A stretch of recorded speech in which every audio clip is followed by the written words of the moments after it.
La ilaha illallah Muhammadun Rasulullah alaihi salatullah wa alihi. Saya bacakan ayatnya dulu. Al-Baqarah ayat ke-45 sampai 46. Wasta'inu bis-sabri was-salah wa innaha lakabiratun illa 'alal khashi'in. Dan jika Anda punya persoalan, jika Anda punya permintaan, maka mintakanlah pertolongannya kepada Allah. Sabar dengan sabar. Jadi kalau sedang punya masalah, kata Allah, jangan mengeluh. Awas, hati-hati. Kalau diturunkan masalah, kita mendapatkan ujian, maka kalimat Qur'annya jangan mengeluh.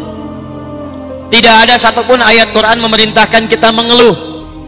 Kalau ada ayat Quran satu ayat saja meminta kita mengeluh, maka saya akan jadi orang pertama yang mengeluh. Kata Quran, kalau Anda sedang punya masalah, sabar, terima dulu, karena Allah tidak mungkin menitipkan ujian kecuali kita sanggup menjalaninya. Rumusnya Quran surah kedua Al-Baqarah ayat 286. La yukallifullahu nafsan illa, Allah tidak akan menguji seorang hamba kecuali sanggup menjalaninya. Jikalau sekarang Bapak Ibu sedang punya masalah, masalahnya berat, susah, itu artinya cuman Bapak yang sanggup menjalaninya. Cuman Ibu yang bisa, yang lain tidak bisa. Makanya diberikan kepada Ibu, bukan pada yang lain. Jangan katakan, ya Allah, kenapa mesti saya? Why me? Kata Allah, why not? Kenapa tidak? Kamu yang sanggup, yang lain tidak. Tapi yang menarik, perhatikan, wassalah, lalu tunaikan salat. Bangun hubungan baik dengan Allah Subhanahu wa taala. Wa innaha lakabiratun illa 'alal khashiin. Dan sungguh salat itu tidak mudah dikerjakan kecuali bagi orang khusyuk. Yang paling menarik, setelah dia selesai salat, buka Quran surah keempat ayat 103. Perhatikan kalimatnya. Fa idza qadaitumus salata, maka jika orang telah selesai mengerjakan salat. Apa ciri salatnya berhasil? Bukan sekedar dia menunaikan salam. Lihat sini. Assalamualaikum warahmatullah. Assalamualaikum warahmatullah. Kata Quran, tidak cukup salamnya disebut sebagai salat yang berhasil. Ciri orang yang berhasil salatnya, teruskan ayatnya. Fadhkurullaha. Maka orang salat yang salatnya tuntas dikerjakan dengan benar, salatnya bisa mengingatkan dia dengan Allah Subhanahu wa taala.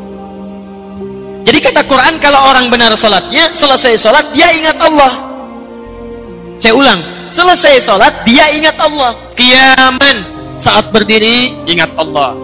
Wa qu'udan, duduk ingat Allah. Wa ala junubikum, berbaring ingat Allah.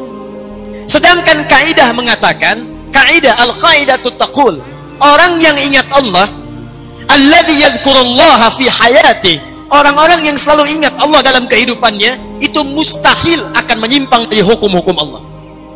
Lihat, orang sholat dekat dengan Allah, selesai sholat ingat Allah. Kaidah mengatakan orang yang ingat Allah mustahil akan menyimpang dari hukum Allah.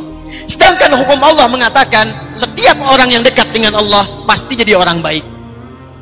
Lihat sini, orang yang dekat dengan Allah karena Allah sifatnya baik, hukumnya baik, maka orang-orang yang ingat Allah pasti mustahil akan tidak memiliki nilai-nilai kebaikan.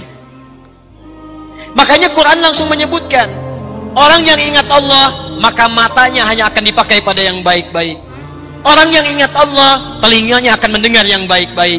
Orang yang ingat Allah, tangannya akan memegang yang baik-baik. Bagaimana cara mengingat Allah? Salat.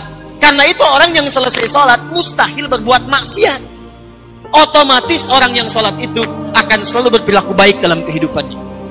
Contoh nih Bu, Pak, apa fungsi mata?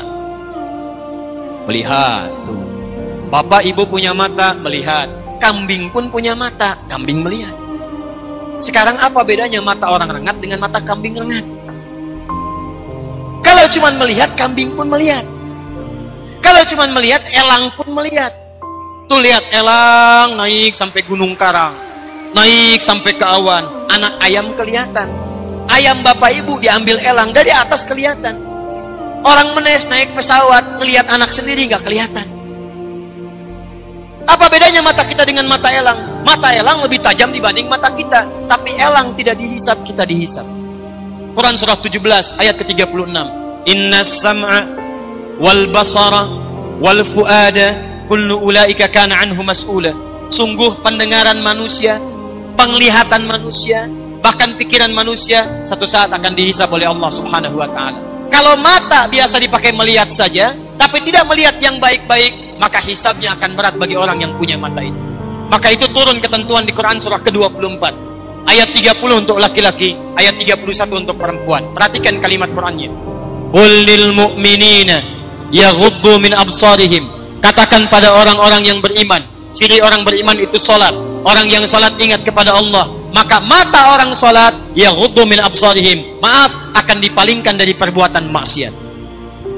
Jadi fungsi mata kita itu, mata orang salat bukan sekedar melihat, tapi melihat yang baik-baik. Kalau tidak baik tidak akan dilihat. Buka Facebook, Masya Allah, lihat status, yang dilihat status istri orang. Mustahil. Jadi kalau anda benar sholatnya, mustahil pandangannya dipakai untuk maksiat. Keluar dari masjid, Masya Allah, masih ada yang tertukar sandal. Kalau benar sholatnya, mustahil ada yang kehilangan sandal. Di sini ada yang begitu? Tidak, alhamdulillah, tidak beda. Ya. Tangan orang sholat mustahil maksiat. Datang ke kantor, ditawari disogok, gak akan diterima. Pak, tolong Pak, tanda tangan Pak, 10 juta. Maaf, ini jari tahiyat, tidak akan pernah dipakai maksiat. Sholat. Naik Pak, 100 juta. Sebentar, istihoroh dulu ya. Bisa. Jadi kalau benar sholatnya, pasti akan baik kehidupannya. Lisannya tidak akan dipakai mencela. Turun Quran surah 49 ayat ke-11. Ya ayyuhalladzina amanu, iman. Iman pasangannya amal soleh. Turunan amal soleh sholat. La yaskhar qaumin qaum, jangan saling mencela. Jadi kalau ada orang sholat masih mencela, ada yang salah dalam sholatnya. Ini belum sholat sudah dicela imamnya. Siapa imamnya? Oh si fulan. Ah, bunga. Oh, Masya Allah. Ah, itu. Ada orang sekarang suka mencela? Ada yang suka bertengkar? Ada. Kalau orang itu sholat, berarti ada yang salah dalam sholatnya. Ini mau sholat subuh, sibuk, ribut. Yang satu kunut, yang satu tidak. Gara-gara kunut saling mencela. Akhirnya ujung-ujungnya nggak pada sholat.